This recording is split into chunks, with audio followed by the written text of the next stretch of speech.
Alright. We're right around the bend for Terminor. Before we go in, here's the spirit again, even though you just met him. Perturb. Join. Stay back. What will not join will end, or worse. You're dangerous. As are you. As is the one who wanders. What have you seen in Terminor? Don't try and frighten me. I do not come to warn. I come to join. Reach out. No. You choose the end of both us. You in madness, me in ancient curse. Next time we meet as enemies. That's not actually true. He's just feeling a little bitter right now, and I don't feel like getting into a combat with him. I'm gonna trot on up the way here. And say hello to a familiar face. We meet again, my little friend. The jester. One and the same. Let's see. Oh, which of these should I pick? We'll just do the first one. Are you back for that reading you promised? I'll choose a special hour once you've come to view the tower. What tower? Until next time. Oh, I picked a bad one. We could have gotten way more out of that dialogue. Oh well. Sorry, guys. Do you guys have any special dialogue, or are you like NPCs? Stop! Address the guard, and don't give me any of your Glurnian nonsense. This must be Terminor. You don't even know where you are? How typical for one of Phelan's squires. You're not very courteous, are you? Courtesy and Terminor are unacquainted. I'll enter anyway, thanks. Oh, well that just ended. I thought I sent you back. Look, my ugly friend. We've been traveling, and we're weary, and I'm not in the mood for chatter. I'll pay you, and you can let us through. We don't want any gold from Glurnia. Pass if you like. But you'll need more men to walk through Terminor. Like many from Glurnia, what's lost in numbers I make up in skill. Shall I convince you? I'll forego your proof. Just remember that Terminor and Glurnia and have been enemies for a long, long time. That was not a sentence. We do not like your king or your country, and sooner or later someone here will prove to you. However, pass if you insist. Look, my ugly friend. Where's your roll of knights? In Terminor, there is no roll. Terminor has different values. I'm not going to talk to the other guy, I don't care. I stopped caring. There's a lot of NPCs we need to talk to here. And I think the first one I want to do... Let's go take care of this guy first. One of the more interesting optional NPCs. Oh, but should I talk to him now or save it for later? No, right now. That's fine. Now it's fine. We'll go talk to him right now.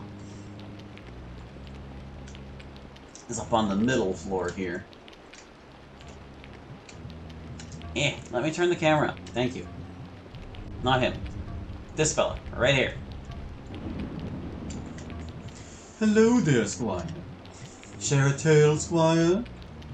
I have no tales to tell. Then hear one of mine. Alright, my teacher has always taught me to respect a story. What tales do you have? Oh, the yarns I can spin. There is the daunting pirate's leg, the tale of the sunken moon, the chilling, shriveled heart, and the sad and sorrowful Jandar's wife. How shall I regale you? Let's hear the pirate's leg. A wise choice, Squire. Once there was a pirate who was the terror of the thundering sea. Feared by all that plied the shipping lanes, he was fierce and merciless. And with those he captured, he showed no mercy. One day, during an exceptionally daring raid, another sea captain cut off the pirate's leg. No longer able to walk, much less charge his enemies, he fell into a deep depression, and, though he had acquired many riches, he still longed for the life of a pirate. Bemoaning his fate, the pirate wished upon a falling star for a new leg. Miraculously, his wish was granted. He received a wooden leg, much like his own, but magic through and through. The magic leg was even better than he'd hoped, and the pirate resumed his career of plunder. For instance, one morning after a particularly rowdy night of carousing, the pirate found himself safe on his ship with no memory of how he got there. The magical leg would walk him home to safety even if he became unconscious. But soon the leg grew bored. The life of a pirate was exciting, but the leg wanted to travel and see the world, not just the deck of a ship. So, one night, the leg slipped off to explore, taking the pirate with him. The pirate would wake to find himself in distant lands. He would spend all day walking back to his ship only to be taken away in the night again. The pirate thought of throwing the leg away, but then he could not walk. The pirate wanted to keep his wish. Soon, however, the pirate grew desperate. He was spending all his time walking back from wherever the leg dragged him. The time had come for drastic measures. He decided to cut the leg off. When he finally went to do the deed, however, the leg rebelled.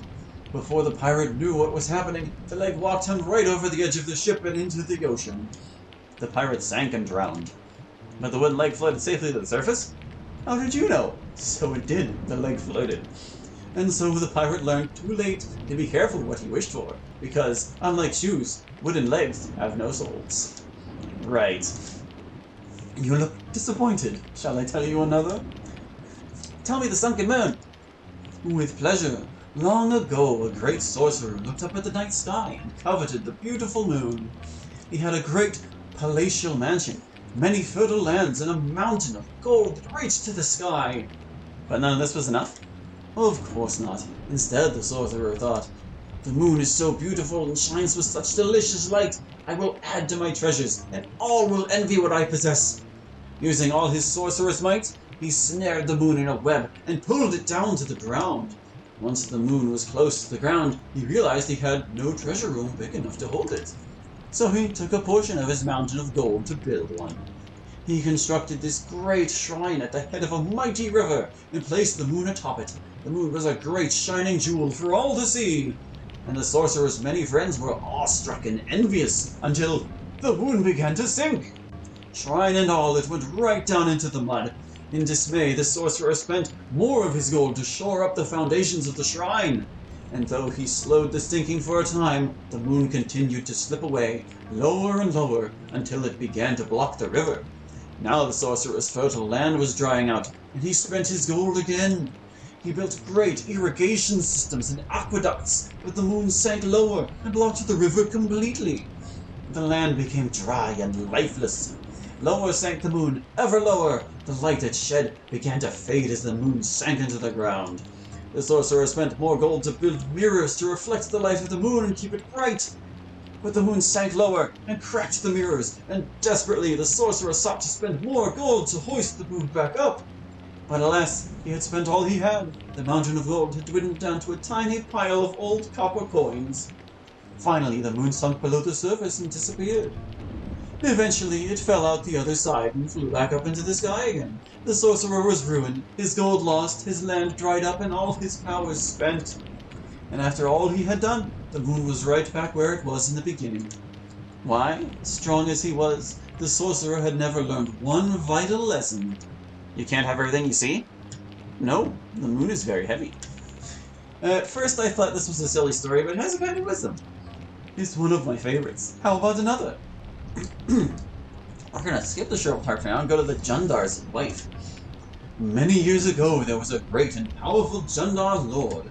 But though he was the envy of all and gathered more riches and power to him than mortal man can dream of, still he was not content.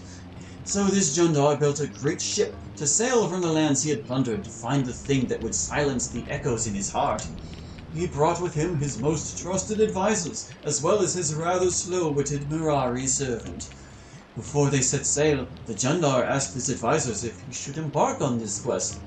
Surely great treasures lie beyond the sea, they said, and so they embarked. At night, he would amuse himself by asking the Mirari if he would find what he sought. "You seek everything," said the Mirari, "and so you shall sail forever. I seek only the sound of harmony." And so, although we Mirari are slaves, we still sing and feel content. The Jundar laughed at the foolish Mirari. "That is why you are slaves," he said. "You have no ambition." They sailed on. One day a beautiful crow landed on the rail of the ship. She had wings as black and shiny as obsidian and eyes like bright jewels.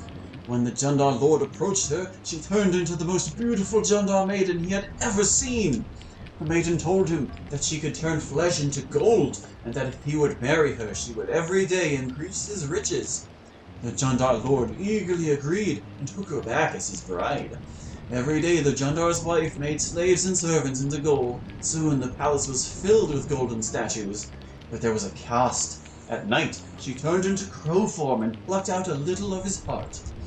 The Mirari servant warned his lord that while his treasure room was full, he himself would soon be empty. In anger, the Jundar Lord ordered his wife to turn all the Mirari to gold. But the Mirari did not turn to gold. The Mirari servant said, "And that is not our nature. We are not made of gold." "Why are you not satisfied with the gold you already have?" And he walked off, whistling a Mirari walking tune. In a rage, the Jundar Lord demanded his wife find a way to turn the Mirari to gold. "I will have all the gold in the world," he said. The Jundar's wife smiled. "That will cost you more," she said. The Lord agreed, and that night his wife plucked out all but the thinnest shell of his heart. He could not take the strain. His heart burst. The wife snatched him up in her beak and flew away with him over the sea. To this day, the Mirari are still not made of gold. Right you are, Squire. How about another tale? The shriveled heart sounds interesting. Let's see. I think I remember. Long ago, yet not so long ago, there was a great man who split himself in two. Many thought that he could do more as two than as one and envied him. The man became wealthy and strong. His magic was comparable to none, but one day he awoke to find that his other half had slipped away and was gone. The man continued his work, but soon found that he felt no joy in anything he did. Without his soul, he could not truly feel all that he saw, smelled, and touched. Meanwhile, his other half grew wicked and twisted. Unable to see, touch, or smell, his soul grew black and foul, for he had no heart with which to love. The man grew frail and feeble of mind, no longer caring for things of this world. He withdrew into himself, and as he did, began to lose control of his magic. The ghost creature, however, grew powerful and evil. It began calling itself Elishiva. Desiring the power to rule, Elishiva formed for itself a heart made from the brightest ruby. To protect its life, Elishiva placed its essence into the heart. Then he hid it away in an ancient and crumbling tomb in the heart of the wetland. Thus protected, the spirit roamed the night, stealing children and murdering travelers. Every night, Elishiva grew stronger and more grim, yet as it did, the ruby grew darker and more shriveled. Soon the people began to fear the night.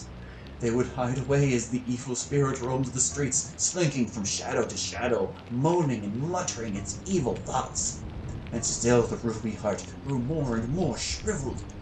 Eventually, the man went completely mad. He lost all control of his power and destroyed great parts of the city you now walk in. The buildings crumbled and bricks turned to dust. When the man's power finally faded, Elishiva faded also. The heart shriveled to a tiny blackened stone, and the evil spirit faded away. The wetlands turned to death, the place we now call Darkling Bog. Hidden somewhere in that bog is an ancient cemetery containing the tomb where rests the heart. The shriveled heart still contains great power, they say. But some also say Elishiva lives yet, though none have seen it since the catastrophe. Those who roam the swamp for herbs do not stay when night approaches. They say you can hear the creature's moans still.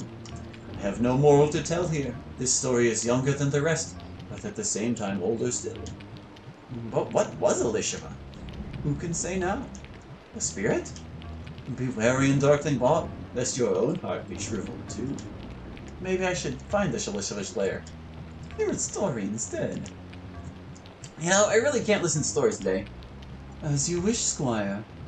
Let's see. What do you know about the Darkling Bog? It was once a thriving wetland, but now has sunk into gloom. I speak of it in the tale of the shriveled heart, but that's all. Do you know the wild man of the bog? No, just that he lives there, nothing else. Oh, well, we want to catch that last bit, sir. Hold on, I'll navigate your word tree to get you. What do you know about the Jundar? The Jundar are a noble but dreadful people whose knowledge sometimes outstrips their wisdom. There is little I can tell you save the tale of the Jundar's wife. All stories have merit. All stories have power. The wise man learns from every story he hears. Thank you, sir. That guy's super cool. One of my favorite NPCs by far. Those stories are just... they're fun. I think they're really great. Very nice touch of flavor. But now we gotta go talk to some relevant people. Like some plot relevant people. If we go over here... and we walk past this guard here. We can talk to the only horse in Aidyn. Hello, horse. Yay! There you go. That's my horse. Hello, guy. Do I want to talk to you first or I want to talk to the lady? I want to talk to the lady first, I think. Marion! Marion! Miss? Sir, have you seen a child? Here? Small, sir. She's so small and young. Sir, listen to me. She's just a tiny thing, no taller than a post. I haven't seen any children. Don't you understand? She's lost. And I'll help, but... What's the matter with you? Help! How will you help? Calm down. Help! How? The city's burning! Whole families! My house! My city's gone! What city? Poe! 4 days ago we had a visit from a sorcerer, a magician with a staff. You saw a staff? Long, crooked like himself, sir. Such a light it gave, I dream of it. You're sure? Can I forget it? Tell me what happened. Sir, I am trying. A sorcerer came to Poe. I promise you, sir, we are guilty of extravagances, but even the most humble would shake in the sight of such a magician. He stalked us, who had families, and said the whole must come out now. Interviewing the women was the first method he took. He asked the stories of our children, how they grew, and when and where their births took place, but who could return the questions he put? His words fell soft and kind, but filled our hearts with visions, the most horrible premonitions. So that watching him leave, you felt a twist inside. Sir, I could feel my thoughts clench like fists and next an icy wave, as though a candle blew out in my soul. And terrified, sir, naturally we mocked him. The more he frightened us, the more our insults grew. Even our children cheered and laughed. Men cursed, the women shouted ugly words, more vulgar than anything you would ever hear in the mines, until our stupid teasing provoked this man. And on the 4th day of questions he struck us with a light brought down from wind, a singing beam, and he gave us his judgment. And Poe went up in flames, and Poe was burned, and everything I had is smoke. Tell me the rest. Be thankful. You have no idea what it's like to face the power sent to destroy you. Now, if you please. Wait. No more questions. No more, you hear? Now let me go! You again! Turn back! Miss, You'll die like all the rest! I want to help. There is no help! Poe's gone! Go home, you stupid boy! Go home and find your children! Run! Where am I, sir? You're lost? Just tell me where I am. In Terminor. Which way are you going? Any direction. Any direction at all. If you're safe here. Are you safe here, sir? I have used the road safely. I don't want to bring any danger. In Terminor. Are you from Poe? There may be some people behind me. I don't know. Many fled the city, but how many escaped? I don't know. They're hysterical, sir. I did not want to travel with them. There's nothing I could do for them, sir. Nothing. Survivors? I don't know, sir. Don't go back. There's nothing you can do. Excuse me, sir. Where am I? This is Terminor. We're safe here? Yes, go to the inn. The inn, sir? Where's that? It's here, in Terminor. Tell Chamberlain the squire sent you. I will, sir, but where am I? You're in Terminor. You're safe. There are others here from home. They're here, sir? Yes. Excuse me, sir. Go to the inn. Excuse me, sir. So something's gone down. Something terrible has happened.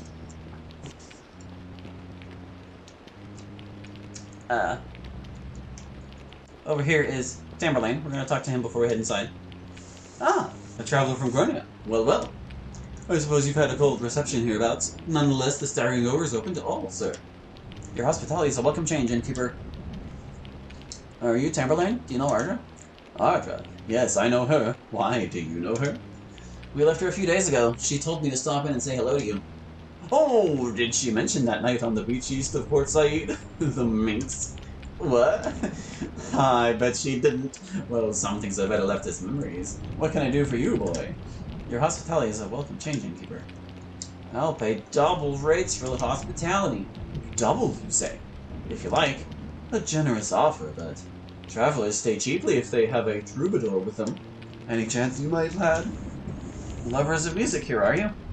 Entertainment later, friend. Right now, a room is what we'd like. That was a troubadour check right there. If your troubadour is too low, like mine is, you don't pass it. Agreed. I'll hear your songs later. Right now, I'll charge the normal rate. Thank you, innkeeper. Tamburlaine to my guests, Squire. It doesn't do to remain strangers, especially when we're all under the same roof. If only everyone in this town were as outgoing. Is Terminor usually like this? Terminor's a place just like anywhere else, I'd say. Maybe it is, although... let's see, my best get around and leave for business. We've seen plenty of monsters on the road. There are some packs of zombies coming out of the bog of late. Some have been saying they are minions of chaos, but I don't believe it. I suspect they are more likely the work of the Necromancer. The Necromancer? Do you know his name by any chance? No, I don't know his name. I mind my own business and I stay out of that bog, don't I? Why? What's in the bog? Everything, if you're interested in that Necromancer. Maybe it is, although... Are there many zombies? People have reported seeing them right along the road. They eat children for breakfast, you know. I think that might be gossip, don't you? I think it's all gossip if you get my drift. How can there be this many monsters roaming about? Coming out of nowhere, all of a sudden. I intend to look into the zombies myself. Do you have any goods for sale? Not much, but I'll show you what's here. Thanks. Okay, so here's Tamburlaine's shop. This is a limited time shop, in a sense. Like, during this particular arc of the game, you can buy from him pretty much all you want. But here's the thing. After a certain point, the shop becomes unavailable, so I included some things in here that I figured would be interesting to potentially buy from him now. But if you don't buy them now, you're kind of missing your only chance to get them, like, in a shop very easily. And they're a little bit pricey, but not out of our price range. Well, unless you want this, because, my god, look how costly that is. This is an endgame item that you normally can't get until, like, way later, and it's extremely expensive. I can only afford one of these. I'm gonna try and hawk some stuff and see how much I can get out of him, because there are definitely some things I want to get here. We're just gonna see where we are after I sell all this crap. Give me a minute, okay? Yeah, I don't need that. Wolfskin, tough-hide, yeah, thieves gear. Burr. I don't want the terminal rails. I'm definitely gonna pick up 4 of these, so we can like part with all of our armor. Yes. I don't want this, I don't want this, I don't want this. That can go, this can go, this can go. Da da da da da. I think I can sell things that I have equipped. Pretty sure I can at least. I'm gonna try. Oh. What's the other important thing he has? Or did I take it away from him? I think I took it away from him. Oh, he doesn't have it anymore. Oh no! He doesn't have the boots of speed. Like, normally this is where you would get the boots of speed, but I removed them from his shop entirely because they're just so blessedly good. Plate gauntlets can go. Where are we? Cloak. Another cloak. You know what? I'm not losing clothes. I've towed it around long enough, it's not happening. Sorcerer amulets, garbage. Devil amulets, don't need them. Tempting to sell some of these scrolls. Not really interested in debilitation. Remove poison. Teleport. If I want teleport, we'll just get... Oh, that's expensive too. How bad do I want it? Oh, God. You know what, I'm not really interested in raising teleport on more than one person. We're gonna save one for Aileron, and that's it. Don't want Senselra. I want Charming. You know what, I don't. Brilliance. Aileron's already got it. Wall of Bones. I want to teach that to Aileron. It's really tempting to teach him Crushing Death too, but I don't think we're gonna need it, honestly. I just don't, so we're not gonna. Get rid of these wands. Wands are stupid. Wands are dumb. Goodbye, wands. What do I want versus Star? I can already get it from a tutor. Do I want Wall of Bones or Frozen Doom? I think I want Wall of Bones. I'm gonna go with Wall of Bones. Frozen Doom can go. Clumsiness can also go. Stormbreaker. Air Resistance. Do I want to keep that? Let me think on those ones a little bit. While I sell all this other junk I don't need. Summon spirits. It's been a long time since I cleaned out this inventory, hasn't it? Shadow Scythe. Don't need it. It's crap. Maul. Long swords. Long bows. Great axe. Gladius. Giant axe. Frost harpoon. Don't need it. Enchanted blade. Don't need it. Cyclops Thrust Dollars. Goodbye. The Cyclops Club. Goodbye, Cyclops Club. I'll never see you again. I kind of need to hang on to the Chaos Staff for... Well, actually, for reasons that are yet to be revealed, I'm going to be giving Rada the Ice Stiletto soon. So we're not going to worry about the extra pull. And we'll have a better one by the time we would need it, a pull again. Cast Deathwing, don't need it. Cast Scythe, don't need it. Accuracy, garbage. This is garbage, that's garbage. Everything's garbage. Strike Potion, don't need it. Stamina Potions, they're nice to have, but I'm going to sell them. Well, am I going to sell them? 112 isn't actually a lot, or that much. Oh, I must unequip it to sell it. Okay, hold on. We're going to get back into the shop in just a second here.